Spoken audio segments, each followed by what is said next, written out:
Hello everyone, what's happening? Just back to give my thoughts on day 2 of the Cheltenham Festival. Hopefully skim through this video very quickly and it'll be a lot quicker than my day 1 preview. Just looking at these races beforehand, it looks like they'll be a lot easier to get through. So let's get started. So starting with the Ballymore. This race is stems around Sir Gerhard and Dysart Dynamo for the last couple of months now. At the start of the season, you would have thought Sir Gerhard to be a supreme horse and Dysart Dynamo would be a Ballymore horse. But as the seasons went on, we've seen Dysart Dynamo performance in the Moscow Flyer, looking every inch of 2 miler. He was very keen and very impressive when he won that contest. And then Sir Gerhard at the Dublin Racing Festival jumped a bit sloppily and was doing a lot of his best work at the finish, going away quite strongly. And then people started to talk about him more as the Ballymore horse, including his own trainer, Willie Mullins. Richard Thompson's just been on Sky Sports a couple of hours ago, saying that they are leaning towards this way with Sir Gerhard, but they can't say for sure, but it does look like he will run in the Ballymore, and the exchanges certainly point towards that direction also. Listen, I think he'd take the Wales a beating if he goes here. It doesn't look like the strongest Ballymore in the world. He's a class act, he acts on the track. He won a champion bumper last year. He won a point-to-point over 3 miles. He does look visually very fast, but he also looks like he's quite a relaxed horse and that he would stay. So yeah, at odds on, would you be taking prices about him? That's not the way I like to bet. I don't like to.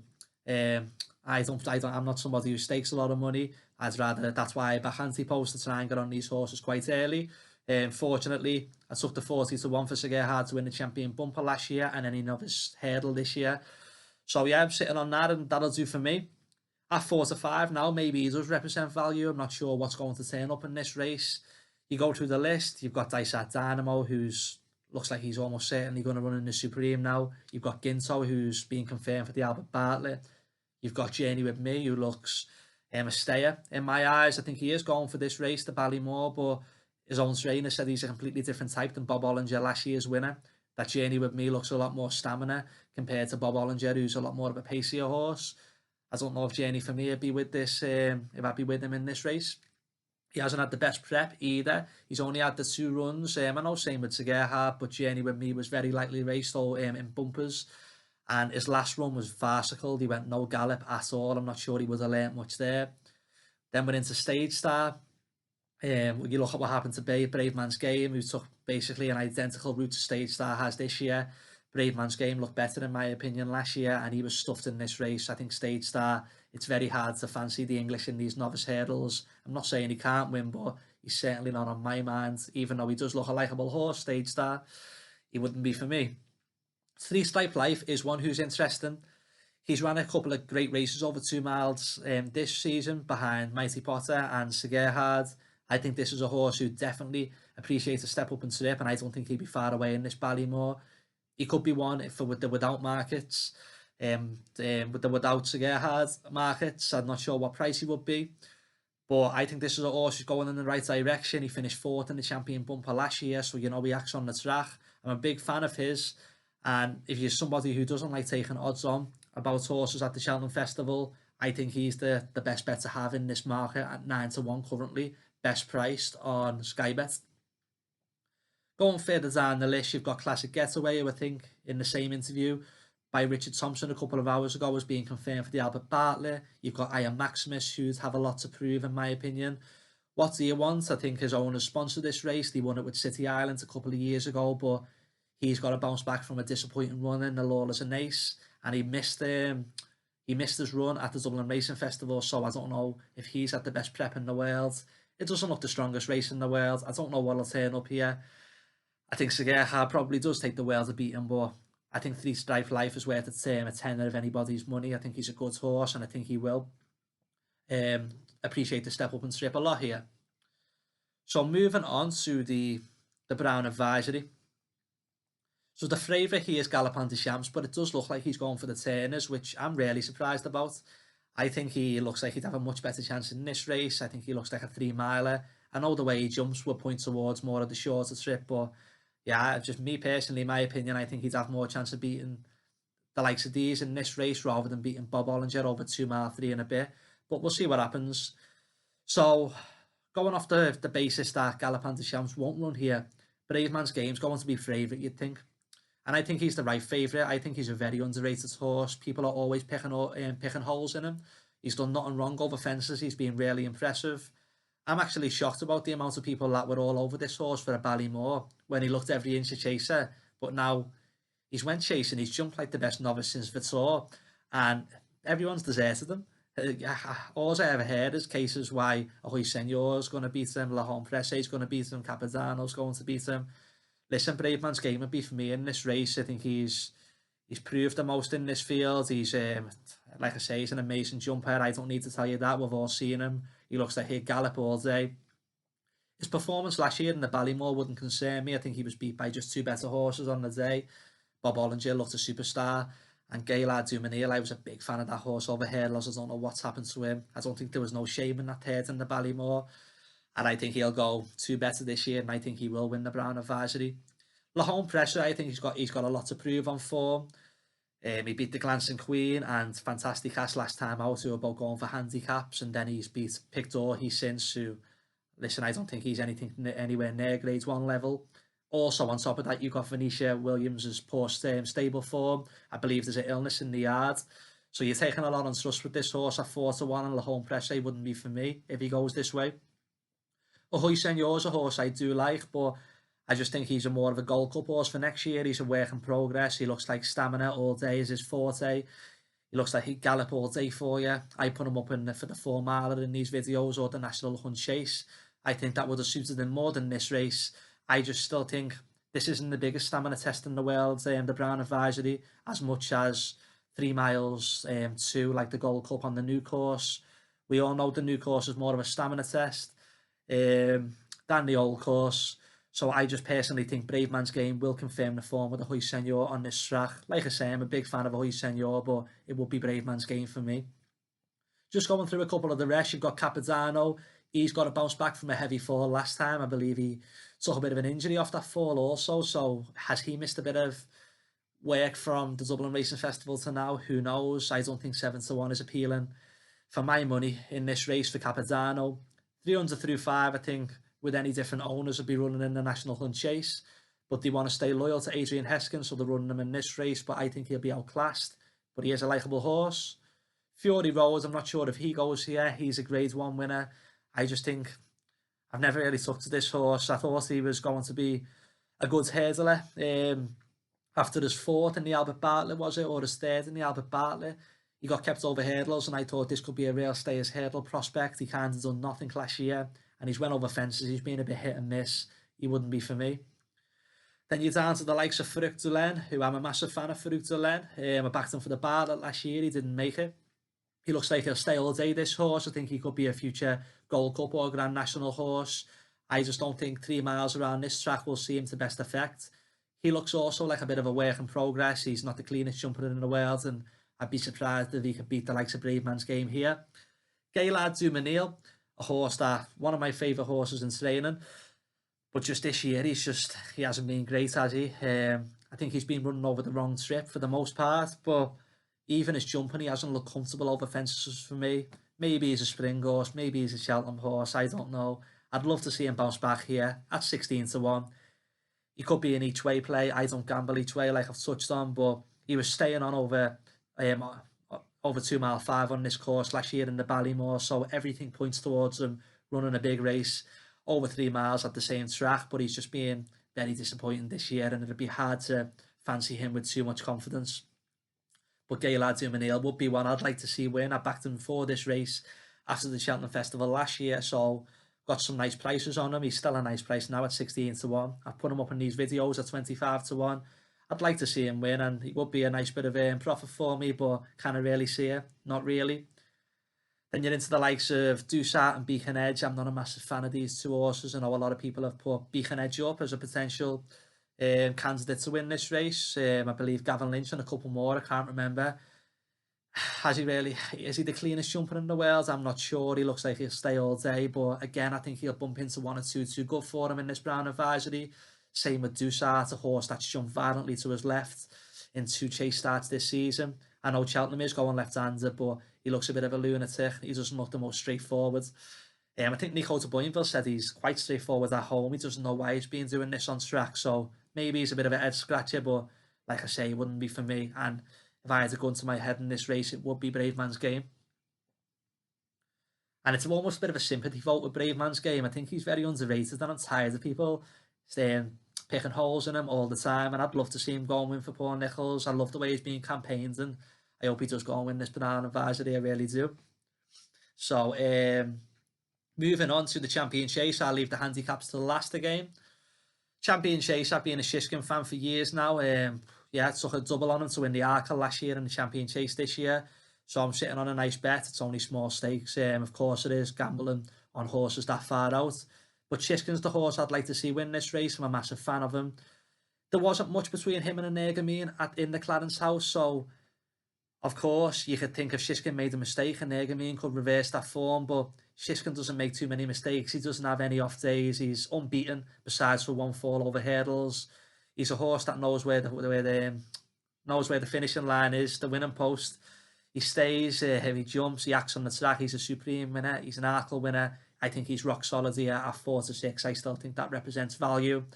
Shacham Poursoir, I'm a massive fan of his. I do think he'll finish third. I think it'll be the way the betting's lines up. I think it'll be Shishkin to win the race, and Energamine to finish second, and Shacham Poursoir to finish third. But like I say, Shacham Poursoir has got questions to answer. Coming over to England, he finished third in a weak Champion Chase last season, and then completely flopped in the Tingle Creek earlier in the season, even though he did have excuses for that race. But how many more excuses can you make for him? He's north from 2 in England, and he looks every inch a superstar in Ireland. So for whatever reason, he just doesn't transfer that form to England.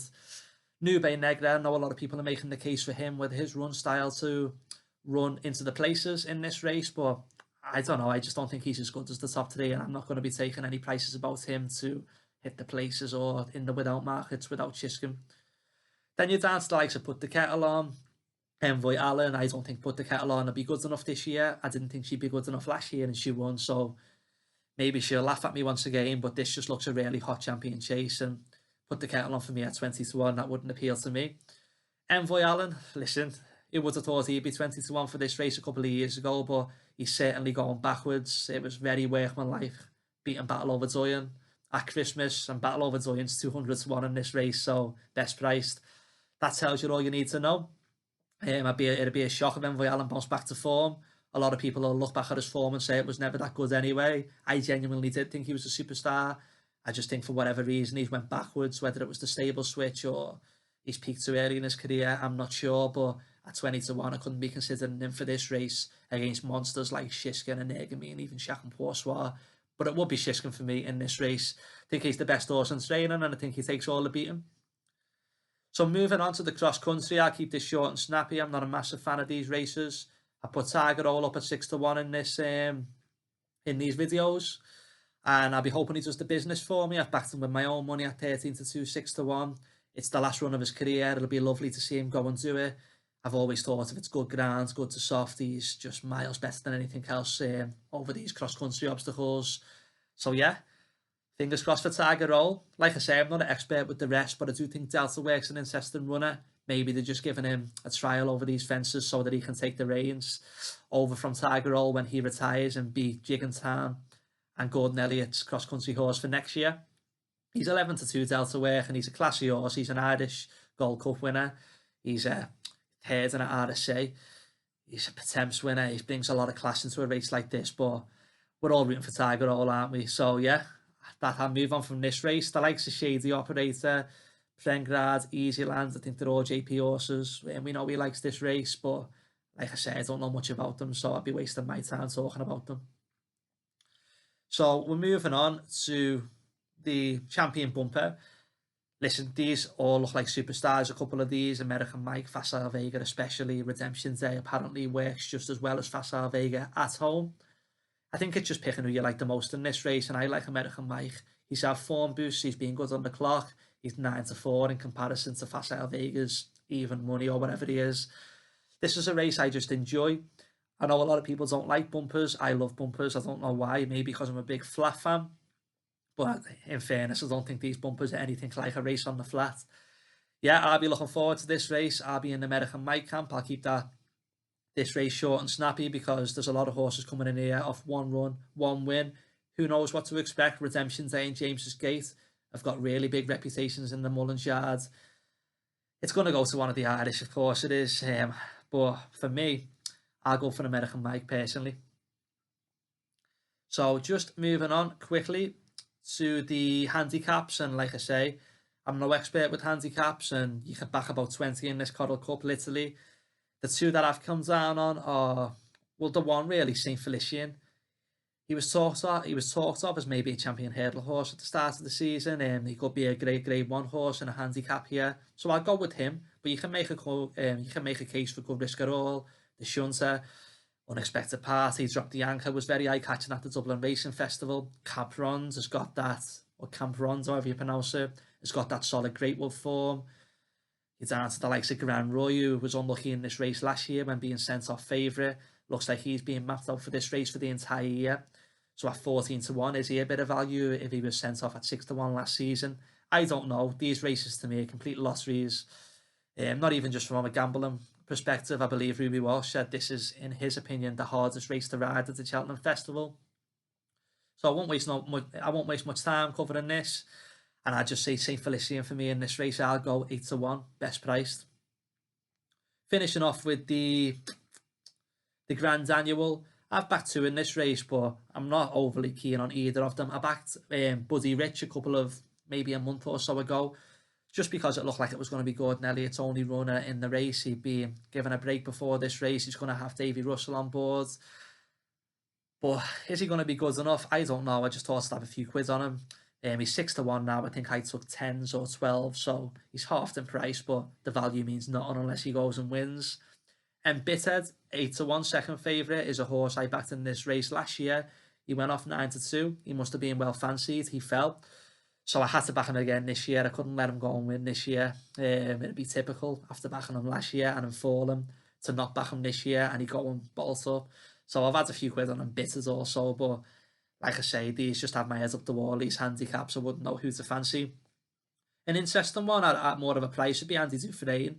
He's always been a little bit stripless and he's always come with a big reputation.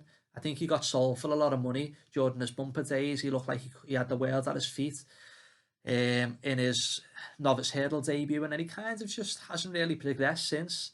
He's ran some good races since. I think he was involved in a good novice hurdle with Captain Guinness back in the day. I can't even remember who won. I think Andy Dufresne may have just got the better of him that day. And then over fences, he was a little bit stripless. I think he was campaigned over 2 miles, 2 mile 5.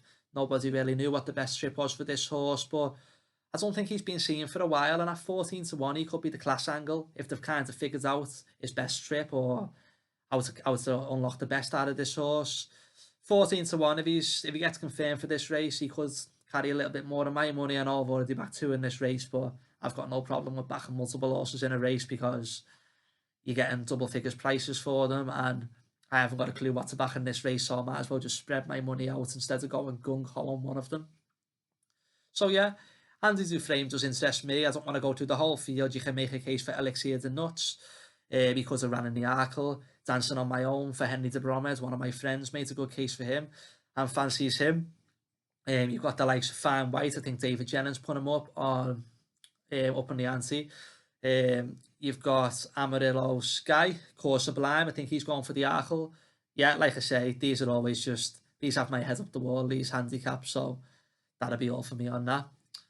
So yeah, just a quick recap of my bets on day one, or not even my bets, because I've got lots of anti-post bets on that.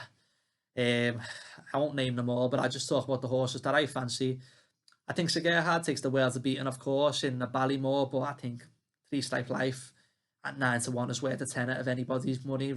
This will be a money back race on the day, I'd like to imagine. Usually the first race on the day, I'd rather risk my 10 or 20 pounds on 3 Stripe Life than back Sir Gerhard at odds on. In the Brown Advisory, I'm a Brave Man's Game fan. He always looked like he was going to be a chaser. I backed him at big odds, only small money before last year's Cheltenham Festival to win this race, so I'll have my fingers crossed for him, or maybe Gaillard Du Mesnil to bounce back to form.